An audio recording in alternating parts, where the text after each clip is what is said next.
ଆଜି ଆମେ ଦକ୍ଷିଣ ଭାରତର ଗୋଟେ ଏମିତିକି ବେଶ୍ ଜଣାଶୁଣା ଉତ୍ସବ ବିଷୟରେ କଥା ହେବା। ହୁଏତ ସମସ୍ତେ ଏହା ବିଷୟରେ ଏତେଟା ଆଲୋଚନା କରନ୍ତିନି। ହଁ ଆମ ପାଖରେ ଏ ବିଷୟରେ କିଛି ମୂଳ ତଥ୍ୟ ଅଛି। ଆଉ ଆମର ଲକ୍ଷ୍ୟ ହେଉଛି ଏହାର ପରିଚୟ ଆଉ ମହତ୍ତ୍ୱକୁ ଟିକେ ଭଲ ଭାବରେ ବୁଝିବା, ମାନେ ସଂକ୍ଷେପରେ। ହଁ ଆମେ କଥା ହଉଛେ କାନ୍ତୁରୀ ଉତ୍ସବ ବିଷୟରେ। ଏହାକୁ ଅନେକେ ନାଗୋର ଦର୍ଗା ମହୋତ୍ସବ ବି କହନ୍ତି, ନାଗୋର ଦର୍ଗା ମହୋତ୍ସବ, ଆଚ୍ଛା। କିମ୍ବା ଉର୍ସ ଉତ୍ସବ ନାଁରେ ବି ଏହା ଜଣାଶୁଣା। ଓହୋ, ଉର୍ସ ଉତ୍ସବ। ହଁ, ତେବେ ନାଗୋର ଦର୍ଗା ନାରୁ ତ ଜାଗା ବିଷୟରେ କିଛିଟା ଅନ୍ଦାଜ ଲାଗୁଛି। ଏଇଟା ତାମିଲନାଡୁରେ ହୁଏ ବୋଲି ଆମେ ଜାଣିଛେ, ଠିକ୍? ଏକଦମ ଠିକ। ଏହା ତାମିଲନାଡୁର ମାନେ ନାଗାପାଟିନମ ଜିଲ୍ଲାର ଗୋଟେ ପ୍ରସିଦ୍ଧ ଜାଗା ଅଛି, ନାଗୋର ଦର୍ଗା। ମୁଖ୍ୟତଃ ସେଇଠି ହୁଏ। ନାଗୋର ଦର୍ଗା। ଏଇଠି ଦର୍ଗା ମାନେ ତ ଜଣେ ସୁଫି ସନ୍ଥଙ୍କ ପବିତ୍ର ସମାଧିସ୍ଥଳ। ଆଚ୍ଛା। ଆଉ ଏ ଜାଗାଟା ଦକ୍ଷିଣ ଭାରତର ସୁଫି ପରମ୍ପରାରେ ବହୁତ ଗୁରୁତ୍ୱପୂର୍ଣ୍ଣ। ବୁଝିଲେ। ଆଉ ଆପଣ କହିଲେ ଉର୍ସ ଉତ୍ସବ ବୋଲି। ଏଇ ଉର୍ସ ଶବ୍ଦର କିଛି ଖାସ୍ ମାନେ ଅଛି କି? ହଁ ଅଛି। ଉର୍ସ ଗୋଟେ ଆରବୀ ଶବ୍ଦ। ଏହାର ସିଧା ଅର୍ଥ ହେଲା ବିବାହ। ଓ, ବିବାହ। ହଁ, କିନ୍ତୁ ସୁଫି ପରମ୍ପରାରେ ଏହାର ଅର୍ଥ ଟିକେ ଅଲଗା। ଏହା ଜଣେ ସନ୍ଥଙ୍କ ମୃତ୍ୟୁ ବାର୍ଷିକୀକୁ ବୁଝାଏ। ଆଚ୍ଛା।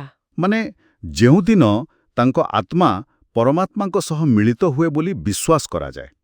ତେଣୁ ଏ କାନ୍ତୁରୀ ବା ଉର୍ସ ଉତ୍ସବ ଗୋଟେ ବାର୍ଷିକ ସ୍ମରଣୋତ୍ସବ ପରି। ବୁଝିଲି।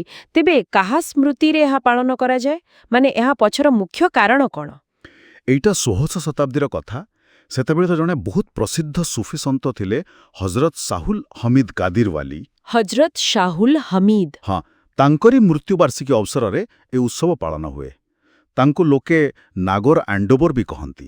ନାଗୋର ଆଣ୍ଡୋବର ମାନେ? ମାନେ ନାଗୋରର ଶାସକ ଭଳି। ତାଙ୍କୁ ସ୍ମରଣ କରିବା ଆଉ ତାଙ୍କ ଆଧ୍ୟାତ୍ମିକ ବିଚାରଧାରାକୁ ସମ୍ମାନ ଦେବା, ସେଇଟା ହେଉଛି ମୂଳ ଉଦ୍ଦେଶ୍ୟ। ଏହା ତ ବାସ୍ତବରେ ଗୋଟେ ଗଭୀର ପରମ୍ପରା ଭଳି ଲାଗୁଛି। କିନ୍ତୁ ଖାଲି ଜଣେ ସନ୍ଥଙ୍କୁ ମନେ ପକାଇବା ଛଡ଼ା ଏହାର ଆଉ କିଛି ମହତ୍ତ୍ୱ ଅଛି? ଆମ ସୂଚନା କହୁଛି ଏହା ଏକ ସାଂସ୍କୃତିକ ପରମ୍ପରାର ଅଂଶ। ନିଶ୍ଚିତ ଭାବରେ ଅଛି।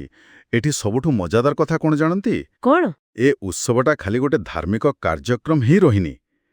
ଏଇଟା ସେଠାକାର ସ୍ଥାନୀୟ ସଂସ୍କୃତି ଆଉ ସାମାଜିକ ଜୀବନର ଗୋଟେ ଅଂଶ ହେଇଯାଇଛି। ଆଚ୍ଛା। ଆଉ ଗୋଟେ ବଡ଼ କଥା ହେଲା, ଏଥିରେ ଖାଲି ମୁସଲମାନମାନେ ନୁହନ୍ତି, ବରଂ ହିନ୍ଦୁ ଆଉ ଅନ୍ୟ ଧର୍ମର ଲୋକ ବି। ବହୁତ ଲୋକ ଭକ୍ତିର ସହ ଯୋଗ ଦିଅନ୍ତି। ଓ, ଏଇଟା ବହୁତ ଗୁରୁତ୍ୱପୂର୍ଣ୍ଣ କଥା। ହଁ, ଏଟା ସେଇ ତାମିଲନାଡୁ ଅଞ୍ଚଳର ମିଶ୍ରିତ ସଂସ୍କୃତି ଆଉ ଧାର୍ମିକ ସହାବସ୍ଥାନକୁ ଦେଖାଏ। ତାହେଲେ ଏହା ଏକ ପ୍ରକାର, କ'ଣ କହନ୍ତି, ସାଂସ୍କୃତିକ ମିଳନର ପ୍ରତୀକ ହୋଇଯାଇଛି। ଏକଦମ ସେଇଆ। ଏହା ଛଡ଼ା ସ୍ଥାନୀୟ ସ୍ତରରେ ଏହାର ଆଉ କିଛି ପ୍ରଭାବ ଅଛି କି? ମାନେ ଲୋକଙ୍କ ଜୀବନ ଉପରେ? ହଁ, ଅଛି ନା। ଏଇ ଉତ୍ସବ ବେଳେ ଦର୍ଗା ପାଖରେ ଆଉ ଆଖପାଖରେ ବହୁତ ବଡ଼ ମେଳା ବସେ। ଓହୋ, ମେଳା। ହଁ, ବହୁତ ପ୍ରକାର ଦୋକାନ ବଜାର, ଖାଇବା ପିଇବା ଷ୍ଟଲ୍ ସବୁ ଲାଗେ।